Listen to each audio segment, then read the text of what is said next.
Assalamualaikum warahmatullahi wabarakatuh. Monggo sebelum taklim kita baca Asmaul Husna dulu. Bismillahirrahmanirrahim. Bismillahi badana walhamduli rabbina wassalatu wassalam linnabi habibina ya Allah ya Rabbana anta maqsuduna ridhoka madlubuna dunyana wa ukhrana ya Rahmanu ya Rahim ya Maliku ya Kudus ya Salamu ya Mu'min ya Muhaimin ya Aziz ya Jabbar Mutakabir ya Khaliqu ya Bari ya Musawwiru ya Ghaffar ya Qaharu ya Wahhab ya Razzaqu ya Fatah ya Alimu ya Qabid ya Basitu ya Khafid ya Rafi'u ya Mu'iz ya Mudillu ya Sami ya Basiru ya Hakam ya Adlu ya Latifu ya Khabiru ya Halimu ya Azimu ya Ghafur ya Sakuru ya Ali ya Kabiru ya Khafid ya Mukitu ya Hasib ya Jalilu ya Karim ya Raqibu ya Mujib ya Wasi'u ya Hakim ya Wadudu ya Majid ya Baisu ya Syahid ya Haku ya Wakilu ya Qawiyu ya Matin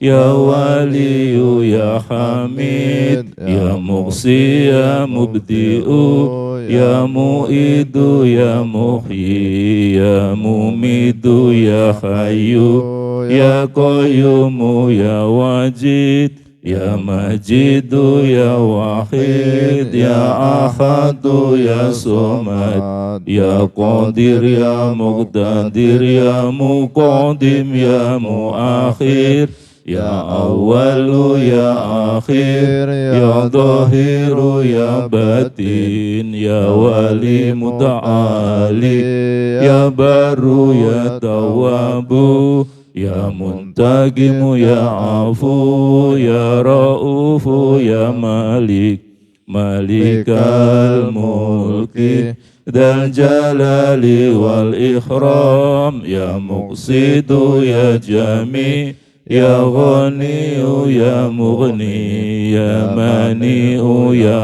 Dhar ya Nafi'u ya Nur ya Hadi ya Badi'u ya Baqi ya Warisu ya Rasidu ya Sabur Azza Jalla Dikruhu bi asma'ikal husna ighfir lana dhunubana wali walidina wa dzurriyyatina kafir an sayyatina wastur ala uyubina wajbur ala nuqsanina warfa darajatina wazidna ilman nafi'a wa rizqan wasi'a halalan thayyiba wa amalan sholiha wa nawwir qulubana wa yassir umurana wa sahih aqsadana daiman hayatina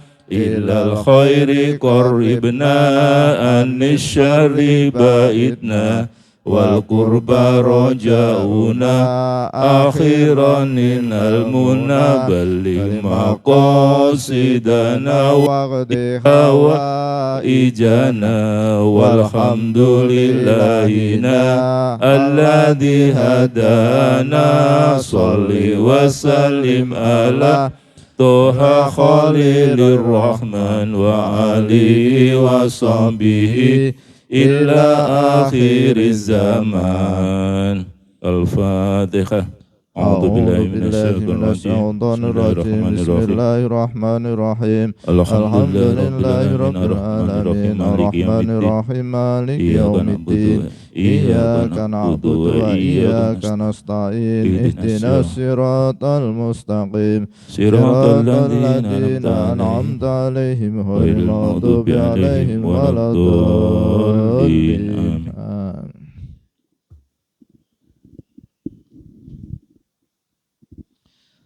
Assalamualaikum warahmatullahi wabarakatuh.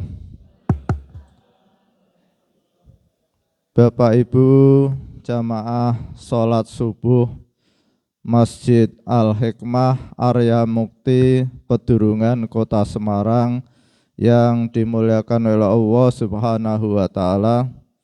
Alhamdulillahirabbil alamin. Pada pagi hari ini kita mulai mengkaji kitab karya Hujjatul Islam Imam Al-Ghazali tentang Asmaul Husna. Jadi dalam rangka menyambut bulan suci Ramadan, dan insya Allah kita mulai hari ini selama bulan Ramadan sholat subuh kita niatkan dalam diri kita ingin mengkaji Asmaul Husna perspektif Imam Al-Ghazali. Lalu landasan hukumnya bagi kita, kenapa kok kita memilih Asmaul Husna? Karena ada hadis yang sahih, Allah itu mempunyai 99 nama, 100 kurang 1, man ahsoha dakhala jannah. Barang siapa hafal, ini ahsoha itu ada beberapa penafsiran. Ulama-ulama itu ada yang menafsirkan membaca. Oh, enggak membaca. Ada yang penafsirannya menghafal. Oh, tidak menghafal. Ada yang menafsirkan memahami kandungan makna itu. Oh, tidak itu. Ada yang lebih tinggi lagi, yaitu mengamalkan atau meneladani akhlak Allah Subhanahu wa taala yang ada di dalam Asmaul Husna dalam kehidupan sehari-hari. Nah, membaca, menghafal, mengetahui kandungannya, meneladani dalam kehidupan sehari-hari ini bagi kita yang namanya manusia itu Pak Bas ya, terbatas ya. Ada yang hanya mampu membaca, tapi enggak hafal-hafal. Ada enggak Pak Bas? Pak Bas sudah hafal? Belum. Ini baru tahap awal Pak, tapi membaca toh. Nah ini kita membaca. Nah kalau sudah membaca kita tingkatkan, memahami kandungan seperti yang kita kaji mulai pagi hari ini. Lalu sudah memahami kandungannya, tingkatan lagi mengamalkan dalam kehidupan sehari-hari. Semuanya insya Allah masuk surga semua, baik yang membaca maupun menghafal, memahami kandungan. Allah itu Maha tahu, kemampuan hambanya itu tahu. Lah kalau mampunya membaca masa dipaksa harus menghafal? Kemungkinan Pak Dur ini juga belum hafal kok. Mungkin sampai usia tua kan memorinya nganu apa Bas ya? Lemah ya. Jadi untuk menghafal Asmaul Husna itu misalkan saya sendiri ini loh, kemarin kan ditantang Pak Takmir ya 100.000. Saya coba kok. Wa la ilaha illa rahmanur rahim ya Pak. Al-Malikul Qudus, As-Salamul Mu'minul Muhaiminul Aziz Jabbar, Al-Mutakabbirul Khaliqul Bariul Musawwirul Ghafar, Al-Qaharu Wahabu Rajaku Fatahul Alim, Al-Qabidul Basitul Khafidul Rafi, Al-Mu'izu Mudhillus Sami'ul Basir, Al-Hakamul Adlul Latiful Khabir, Al-Halimul Adimu Ghafurus Syakur, Al-Aliyul Kabirul Hafidul Mukid, Al-Hasibul Jalilul Karimir Raqib, Al-Mujibul Wasi'ul Hakimul Wadud. 100.000 Pak. Wah. Ya ini mencoba ya. Jadi tidak harus dengan nadom ya, dengan itu bisa. Kan metodenya macam-macam. Ar-Rahman Al-Malikul Qudus As-Salamul Mu'minul Muhaiminul Al-Jabar. Bismillahirrahmanirrahim. Ar-Rahman Ar-Rahim. Ar-Rahman yang maha pengasih. Ar-Rahim yang maha penyayang.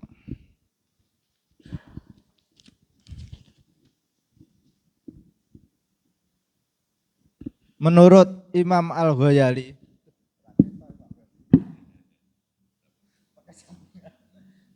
ini ada.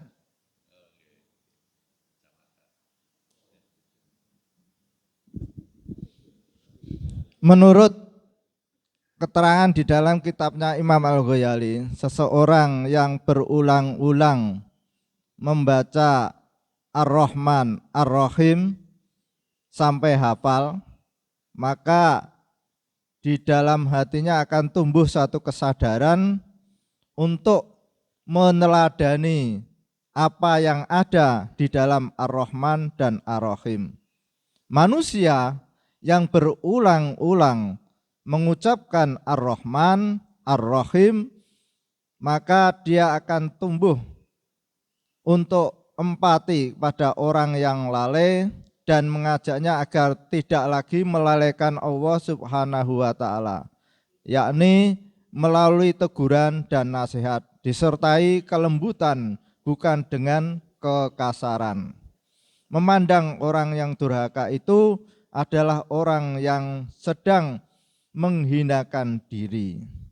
Manusia yang berulang-ulang mengucapkan Ar-Rahman Ar-Rahim, maka di dalam hatinya akan tumbuh satu kesadaran, dia memandang manusia yang tidak, dan dia tidak berpaling dari orang-orang yang membutuhkan, yaitu dengan memenuhi kebutuhan-kebutuhan mereka sejauh dirinya mampu, tidak berpaling dari keberadaan orang miskin di sekitarnya dengan menyediakan bantuannya untuk mereka dan melepaskan mereka dari kemiskinan, baik dengan kekayaannya maupun dengan kekuasaannya maupun dengan menjadi perantara bagi mereka.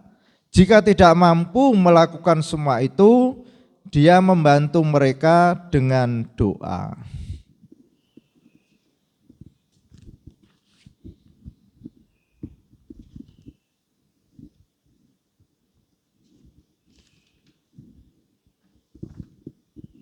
Bismillahirrahmanirrahim. Jadi Ar-Rahman Ar-Rahim, yang maha pengasih, maha penyayang. Coba kita pahami menurut kitabnya Al-Ghazali. Jadi yang namanya Ar-Rahman itu Allah menyediakan kebutuhan-kebutuhan hambanya. Manusia membutuhkan udara, oksigen, Allah sediakan udara itu. Manusia membutuhkan sinar matahari, maka Allah sediakan matahari. Tanpa matahari, gimana Pak Bas? Kalau tanpa matahari kita bisa bertahan hidup? Nah, itu Allah sediakan. Allah membutuhkan, manusia membutuhkan air, Allah sediakan. Dan kebutuhan manusia untuk mempertahankan hidup ini sudah dipenuhi oleh Allah semuanya. Makanan dari sayuran, dari makanan pokok, buah-buahan, daging, ya Pak Bas ya, semua sudah dipenuhi oleh Allah Subhanahu wa taala. Ini bersifat sementara. Dalam waktu yang sudah ditentukan oleh Allah Subhanahu wa taala, kenikmatan ini akan dicabut. Dalam arti orang itu akan meninggal. Maka dalam kitabnya Mbah Soleh Darat itu, seseorang yang mau meninggal itu malaikat yang bagian ngurusi air akan datang. Fulan, ternyata air yang saya cari untuk kamu sudah habis. Lalu yang bagian makanan, Fulan, makanan untuk kamu sudah saya cari kesana kemari ternyata sudah habis. Fulan, udara yang buat kamu untuk bernafas sudah saya cari ke sana kemari, ternyata sudah habis. Sudah habis semuanya. Kalau semuanya sudah habis, akhirnya manusia itu akan meninggal. Tapi Ar-Rahim, Allah menyediakan kebutuhan-kebutuhan manusia ini yang bersifat kekal, abadi, yaitu kehidupan di akhirat. Maka kalau kehidupan di dunia ini yang beriman maupun yang tidak beriman Allah beri. Yang tidak beriman juga bisa makan, bisa minum. Yang tidak beriman juga punya kekayaan.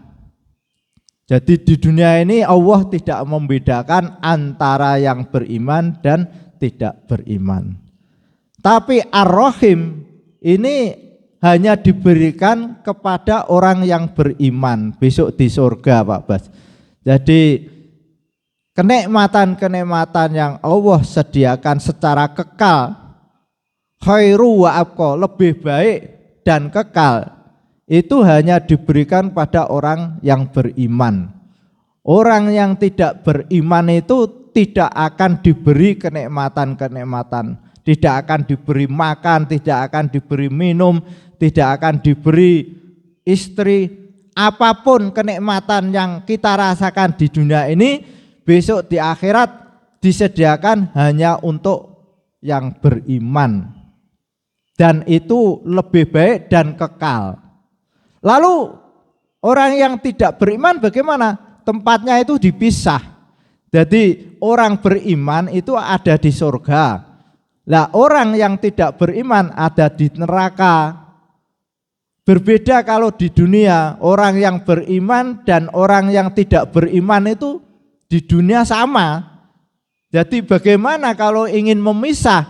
Misalkan Pak Bas beriman, bisa makan, bisa minum, sementara tetangganya tidak beriman. Apakah tidak makan, tidak minum? Ya, misahnya bagaimana? Jadi untuk di dunia ini orang yang beriman dan tidak beriman itu sama-sama mendapat nikmat dari Allah Subhanahu wa taala. Tapi untuk besok di akhirat itu hanya orang beriman saja yang diberi nikmat oleh Allah Subhanahu wa taala. Tapi untuk bisa mendapatkan nikmat yang baik dan kekal besok di akhirat itu Allah akan menguji manusia. Mana yang takwa dan mana yang tidak takwa, Pak Bas ya. Nah, kalau tidak ada ujian, bagaimana bisa memisah antara yang taat dan tidak taat? Maka Allah mengatur agar orang itu bisa mendapatkan kenikmatan yang kekal abadi itu, syaratnya adalah harus takwa pada Allah Subhanahu wa taala. Uiddat lil muttaqin. Jadi surga itu disediakan untuk orang-orang yang bertakwa. Maka kita akan berusaha, salah satu usaha kita, ikhtiar kita itu mengkaji Asmaul Husna. Karena dengan mengkaji Asmaul Husna ini dalam hadis dakhala jannah, termasuk akan dimasukkan surganya Allah Subhanahu wa taala. Man ahsaha dakhala jannah. Barang siapa membaca, menghafal, menghayati kandungannya, mengamalkan dalam kehidupan sehari-hari, akan dimasukkan surganya Allah Subhanahu wa taala. Al-Fatihah. A'udzu billahi minasyaitonir rajim. Bismillahirrahmanirrahim. Alhamdulillahirabbil alamin arrahmanir rahim maliki yaumiddin. Iyyaka na'budu wa iyyaka nasta'in. Ihdinas siratal mustaqim. Siratal ladzina an'amta 'alaihim ghairil maghdubi 'alaihim waladdallin. Amin. Subhanakallahumma wa bihamdika asyhadu an la ilaha illa anta astaghfiruka wa atubu ilaik. Assalamualaikum warahmatullahi wabarakatuh. Waalaikumsalam warahmatullahi wabarakatuh. Minta waktunya sebentar ibu-ibu, bapak jamaah. Ada dua informasi yang perlu kami sampaikan. Yang pertama, kita kerjasama dengan Badan Wakaf Al-Quran. Insya Allah besok Sabtu habis subuh kita pengajian kedatangan seorang mu'alaf. Beliau di sini sekitar 1 minggu, malamnya sudah habis, pengajian malamnya sudah habis, kemudian minggunya sudah ada, kemudian tinggal Sabtu. Jadi kalau kita menggunakan waktu Senin sama Jumat, kita iman-iman kita sudah kajian ini. Jadi besok Sabtu insya Allah kita kedatangan seorang mu'alaf, namanya Pak Ustadz Arifuddin Anwar SE, yaitu bekas orang Katolik, namanya Markus da Silva. Beliau adalah orang NTT, jadi setelah masuk Islam, beliau mewakafkan dirinya untuk dakwah di seluruh penjuru daerah-daerah terpencil. Ini sudah 30 pulau dan 500 desa terpencil mereka beliau untuk berdakwah dan mengislamkan banyak. Kemudian untuk bisaroh sama akomodasi semua sudah ditanggung oleh Badan Wakaf Al-Quran. Kemudian dari kita cuma nanti dimintai siapa yang pengen sedekah Al-Quran untuk disebarkan di sekitar 30 pulau. Nah, niat kami dari Takmir akan mewakafkan sekitar nanti 10, karena kita tidak membayar bisaroh, kita memberikan sedekah Al-Quran 10. Kemudian dari jamaah, kalau ada yang berkenan nanti bisa menitipkan ke kami. Jadi nanti setelah dia berdakwah, memberikan, mungkin kita ada pertanyaan, ada apa yang bisa disampaikan, kita memberikan semacam seremoni lah, memberikan Al-Quran. Kemudian nanti setelah besok atau apa nanti saya buat flyer, siapa yang nitip Al-Quran bisa disampaikan ke kami. 1 enggak masalah, tiap 1 Al-Quran senilai 150.000 akan diberikan ke pelosok-pelosok daerah. Kemudian yang kedua, informasi untuk khataman halal bihalal dan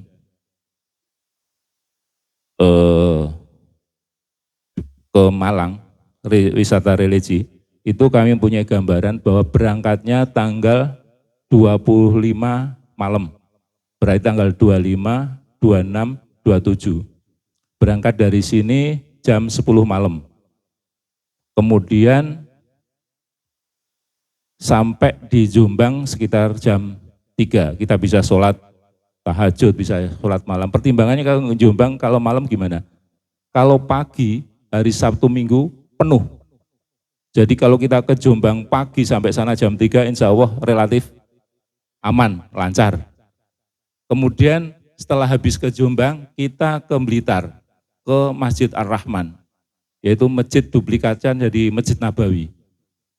Jadi dari habis ke Jombang, kita duhuran di Blitar.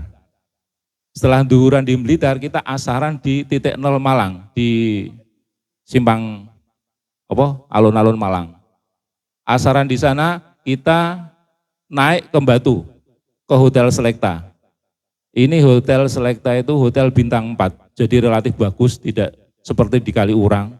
Ini hotel lama tapi bagus, bintang 4 dan insya Allah nyaman kita di sana.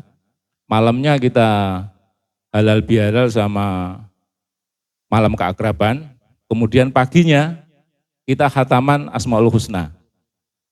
Setelah Asmaul Husna kita bisa senam, kemudian kita bisa langsung di dalam Selekta itu kita sudah ada tempat wisata yang bagus. Jadi kita tidak bisa keluar, tapi kalau mau keluar kita ada acara petik apel. Bayar lagi cuma 25.000. Kemudian setelah kita pulang, kita mampir di Mantingan, di Masjid An-Nahda. Jadi masjid itu adalah masjid di lembah.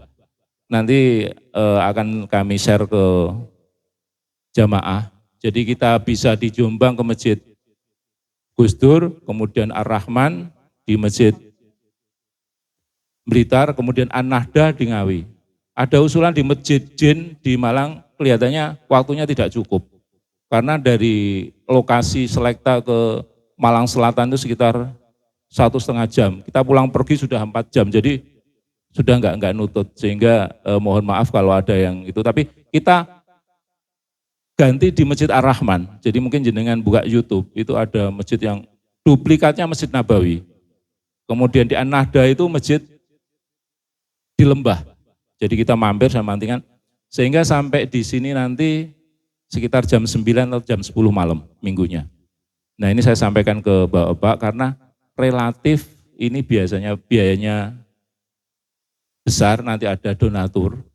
Jadi donatur ya mungkin dari takmir nanti.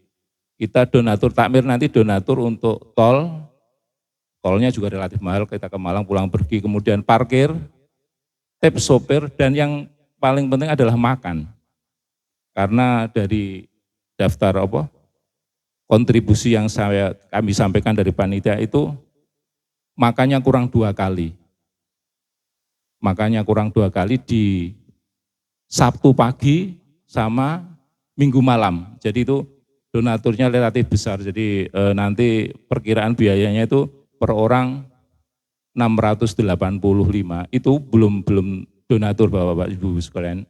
Jadi donatur per bis nanti hampir sekitar 4,5 juta.